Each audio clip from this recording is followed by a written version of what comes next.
Party చెప్పింది, కాంగ్రెస్ కావచ్చు, ఇంకోటి కావచ్చు. రేపు బీఆర్ఎస్ మళ్ళీ గెలిస్తే కూడా ఇగో ఇన్ని రోజుల్లో ఇది చేస్తాము అని అంటే అన్ని రోజులు ఆగాలి కదా. 100 రోజులు కూడా ఆగి ఓపిక లేకుండా దాడికి పోతే ఇది పరనింద అవుతుంది తప్ప ప్రజాస్వామ్యం ఎట్లా అవుతుంది? 100 రోజుల్లో చేస్తామన్న పనికి 100 రోజులు ఆగాలి కదా. 100 రోజులు ఆగిన తర్వాత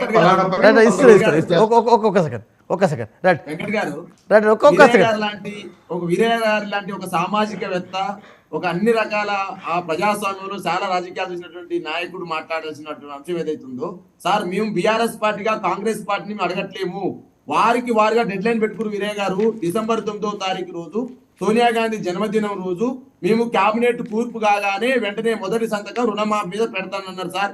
మీరు కూడా చూసినారు, మీరు కూడా విన్నారు. అదే విధంగా ఈ రైతు భరోసా నిధుల మీద చెప్పారు కదా సార్, పిసిసి అధ్యక్షుడిగా రేవంత్ రెడ్డి గారు ఏం చెప్పారు సార్? నవంబర్ 20 నాడు ప్రెస్ మీట్ పెట్టారు సార్. మీ పిసిసి అధ్యక్షుడు చెప్పారు డిసెంబర్ 3 తారీఖున ప్రభుత్వం వస్తుంది, రైతు భరోసా నిధులు పడతాయని చెప్పేసి అన్నారు సార్. ఆసరా పింఛన్ 4000 చేస్తామన్నారు సార్. ఇవాళ ఈ 3 అంశాలు అడుగుతున్నాం, మిగతా అంశాలు మేము అడగట్లేము వీరయ్య గారు. ఈ పాత్రను మేము పోషిస్తున్నాం. వామపక్షవాదులుగా ఈ ప్రభుత్వాన్ని అడగాల్సిన బాధ్యత మీ మీద ఉంటే ఇలా బీఆర్ఎస్ పార్టీగా మేము చేస్తా ఉన్నాం. మీరు అడిగే తప్ప చెప్పండి మీరు. రైట్ వేణుగోపాల్ రెడ్డి గారు, ఇంకొక వార్త కూడా వచ్చింది, బీఆర్ఎస్ టీఆర్ఎస్గా మారబోతుంది. బీఆర్ఎస్గా మారిన తర్వాత సెంటిమెంట్ చాలా వీక్ అయిపోయింది, పార్టీ నష్టపోయింది, మళ్ళీ టీఆర్ఎస్ రూపంలో వాళ్ళు పోటీ చేయబోతున్నారు. సార్ మొన్న 17 పార్లమెంట్లో మొత్తం టోటల్గా వాళ్ళు రివీల్ చేసుకున్నారు. మీ పార్టీ ఆ రివ్యూలో ఎట్లా చూస్తుంది?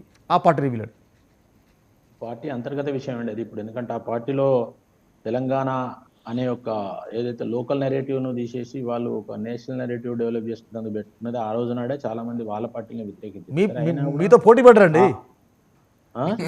మీతో పోటీ పడరు వాళ్ళు, తప్పే ఉంది.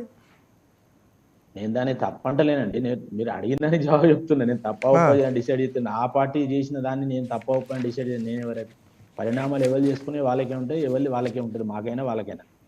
కాబట్టి వాళ్ళు తెలంగాణ రాష్ట్ర సమితి అనే పేరు తీసి భారతీయ రాష్ట్ర సమితి అని పెట్టుకోవడం ఏదైతే ఉన్నదో అది వాళ్ళ కార్యకర్తలు వాళ్ళ నాయకులే తప్పు అని చెప్తున్నారు కదా. కాబట్టి వాళ్ళు సమీక్షించుకొని వాళ్ళ అంతర్గత విషయం వాళ్ళు ఏది మంచిగా ఏది చెడు తెలుసుకొని వాళ్ళు పెట్టుకునే దానికి మేము కామెంట్ చేయాల్సిన అవసరం లేదని నా అభిప్రాయం.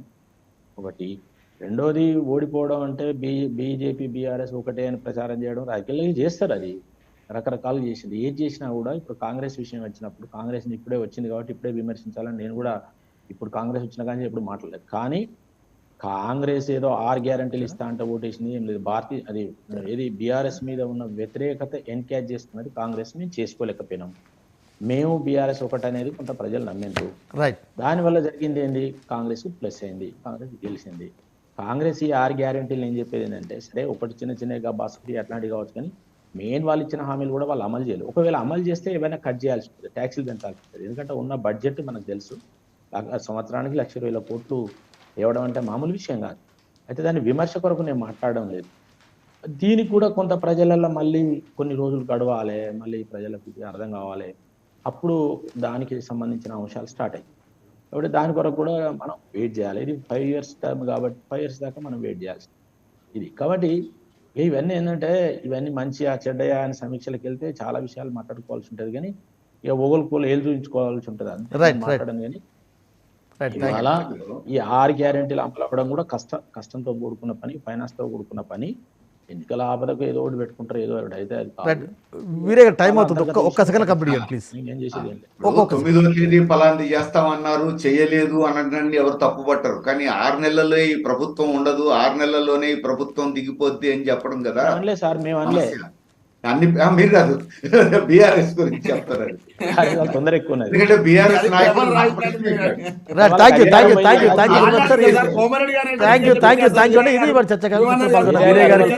వేణుగోపాల్ రెడ్డి గారికి, దూదిమెట్ల బాలాజీ యాదవ్ గారికి ప్రత్యేక ధన్యవాదాలు, సురేష్ రెడ్డి గారికి ప్రత్యేక ధన్యవాదాలు. రేపు మరో విషయంతో మళ్ళీ కలుద్దాం. అంతవరకు చూస్తూనే ఉండండి.